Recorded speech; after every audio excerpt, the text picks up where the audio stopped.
1 in 3 is intended for mature audiences.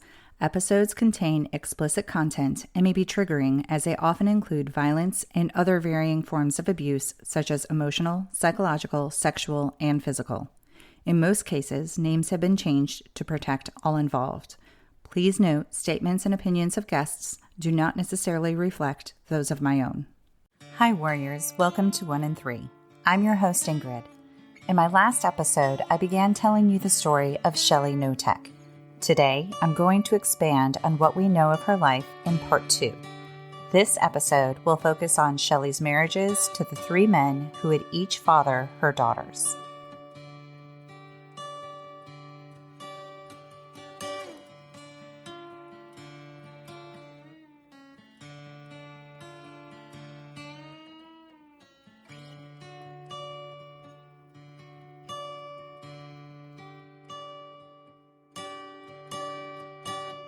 In part 1, I left off describing how Shelly had moved to the East Coast with her aunt to finish high school. While there, 17-year-old Shelly caught the attention of the boys at Franklin Regional High. One of those boys was Randy Rivardo. The two dated Shelly's senior year only to end their relationship after graduation in 1972. Randy remained planted in Pennsylvania, working and saving money for college. Shelly returned to Washington, where she worked as a nurse's aide at her father's nursing home. Nearing the end of the summer, Randy received a proposition from Shelly. Her dad was willing to not only hire him as part of the maintenance crew, but would also provide an apartment to him rent-free.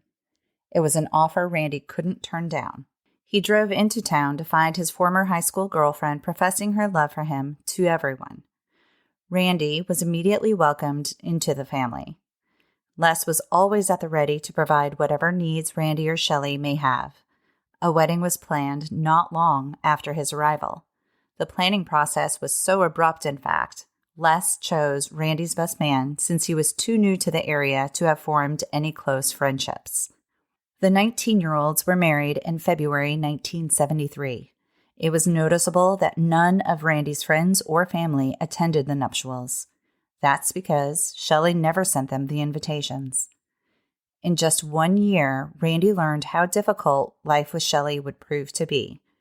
The two moved into a trailer owned by Les after the wedding. Shelly hated the place and made that fact well known. When her typical tantrums didn't result in a new home, she reverted to another familiar tactic. One day, Randy came home from class to find Shelly and their home in disarray. She had a bloodied face and explained how someone broke in, raped her, and stole Randy's rifle. Naturally, Randy called the police and Les. After thorough questioning, the sheriff determined the entire scenario was fabricated and Shelly's wounds were self-inflicted. Once he left, Shelly returned to her original story, even taking the family outside to show them where the assaulter had buried the rifle. The trailer was not safe. Shelly was afraid to live there any longer. The only logical solution was to provide her with a new place to call home. Shelly's employment at her father's nursing home was on rocky ground. She suffered from severe menstrual cramps that would last the duration of each month. Because of her ailments, she often would need to leave work early. Her attendance was so sporadic and unreliable, Les had no choice but to fire her. That was not a problem because Shelly just took a job at another family member's nursing home. The cramping and poor work ethic continued, leading to yet another termination. Officially unemployed, Shelly contributed nothing to the home. She didn't maintain the house. She didn't cook. Despite this, she continued to demand others provide for her. Les would give her money for any activities she wanted to do. He even bought her a car. The car was not exactly what Shelly had commanded he bring her. She screamed and stomped her feet. That evening, she was taken to the hospital after her family believed she overdosed on sleeping pills. After not being able to awaken her, the medical staff pumped her stomach and found a small number of aspirin. In 1974, Shelly announced her pregnancy. At the news, Randy's family came to visit, bearing gifts. This was to the opposition of Shelly. Because she did not want them there, she locked herself in her bedroom for the duration of their visit. Gifts from his family went missing to Shelly's bewilderment. Shelly was kind enough to mail clothing Randy's sister had forgotten when they returned home. Despite the box being undisturbed, the apparel had been torn to shreds. Shelly was just as surprised as anyone else and concluded a postal worker must have done it. Hopes that motherhood would improve Shelly's personality were quickly dashed. She locked Randy out of the house so he slept in his car. She continued to spend his meager paychecks and even racked up additional debt when business owners allowed her to add to her unpaid tab. She didn't want to have to wait for Randy to share his checks, so she had her father deliver the pay directly to her. Despite his love for their daughter, Nikki, Randy could no longer endure the abuse. His parents flew him back home. 2 weeks later, Shelly called begging to reconcile. She and baby Nikki then came to stay with Randy and his family. That cohabitation only lasted 2 weeks. 2 weeks were enough for Randy's family to understand the toxicity of the marriage. Shelly and Nikki returned to Washington, and Randy filed for divorce. That didn't stop Shelly from continuing to run up bills in Randy's name. She even forged his signature and cashed in the income tax refund that would have cleared his debt. Then, suddenly, Shelly disappeared, leaving Nikki with a relative. Eventually, that relative called Laura and asked her to take Nikki. After nearly a year of Laura caring for Nikki, Shelly reappeared as abruptly as she left. Bringing Nikki back home, Shelly explained to her toddler daughter that her father and paternal grandparents abandoned them. Danny Long lived in the apartment next to Shelly. The two eventually moved into the house left for Shelly by Grandma Anna. Already pregnant with her second daughter, Shelly married Danny in June 1978 when she was 24 years old. Samantha, who went by Sammy, was born to Shelly and Danny in August 1978. Shelly insisted Nikki also called Danny Dad. This was okay with Nikki because she loved him. Danny was good to the girls, but he was a new personality Shelly was not familiar with. Danny fought back. In fact, the couple was always fighting. Dishes were thrown. Holes were punched in walls. When Danny would leave to cool off, Shelly would load Nikki and Sammy into the car and go look for him.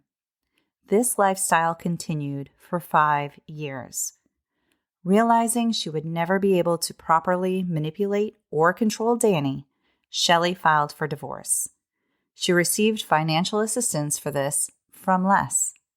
It was 1983, and Shelly was 29 years old. From there, Shelly moved on to her third and final husband, Dave Knotek, which brings me to the most horrific and tragic marriage of them all. Dave was born to timber faller Al and his wife Shirley in Pacific County, Washington. Shirley worked at an oyster cannery, then J.C. Penney. Typical of a country family in that area, the 3 children, Dave had 1 brother and 1 sister, often wore old, misfitting, weathered clothing. Discipline for the children was physical and harsh, but always believed to be warranted and appropriate. Dave graduated from Raymond High School in 1971. After graduation, Dave spent a year logging. From there, he enlisted in the Navy. Military life brought him to Alaska, then Hawaii, where he learned how to surf. Returning home, Dave caught the attraction of local women. With long hair and tattoos of sea life decorating his body, he was good-looking, kind, fun, and athletic. One Saturday in April 1982, Dave found himself in a random tavern called the Sore Thumb. There, Dave laid eyes on the most beautiful redhead he had ever seen. Ignoring all the other men hitting on her, Shelly approached Dave as he was working up the courage to talk to her. The two danced and eventually exchanged numbers before leaving. Perhaps an omen as to what was to come, The sore thumb burned down the following night. Dave did call Shelly, and shortly thereafter began driving to Vancouver for weekly visits. He immediately fell in love with Shelly and her 2 daughters. During their courtship, Shelly informed Dave she had been diagnosed with cancer. She was devastated at the grim prognosis. Dave loved her deeply and wanted to make sure Nikki and Sammy would never be left alone. Shelly and Dave married on December 28, 1987. Kathy Loreno, Shelly's best friend, served as one of the witnesses. Dave learned shortly after their wedding, as did his 2 predecessors, that life with Shelly would take a dramatic turn in the wrong direction. A horrific, unimaginable direction. She began to verbally insult him. He didn't work hard enough or make enough money to properly care for her and the girls. If he loved them enough, he would do more, do better. He was worthless and a poor excuse for a husband. Then Shelly turned to physically assaulting him, pushing, shoving, and slapping him. Dave never returned a blow. He dealt with the abuse by escaping to his truck, to friends' houses, or would go camping. Nikki recalled seeing Dave one time on their porch with a shotgun pointed directly at himself, clearly contemplating the ultimate escape. When asked later why he didn't just leave, Dave admitted that no one could leave Shelly. It wasn't something she allowed. As known to her family for years, Shelly was a huntress and would find you. As found in most abusive relationships, things weren't bad all the time. Shelly could be fun, sweet, and affectionate. The good times initially happened often enough to overshadow the bad, but eventually the good times didn't last as long, and the bad times grew worse. Oh, so much worse. Sources for this episode can be found in the show notes. I need to let you know this story is only going to get more graphic and disturbing as I bring you part 3 next week. Until then, stay strong, and wherever you are in your journey, always remember we are not alone. Find more information, register as a guest, or leave a review by going to the website 1in3podcast.com. That's the number 1, IN, the number 3, podcast.com. Follow 1in3 on Instagram, Facebook, and Twitter at 1in3podcast. To help me out, please remember to rate, review, and subscribe. 1in3 is a .5 Pinoy production. Music written and performed by Tim Crow.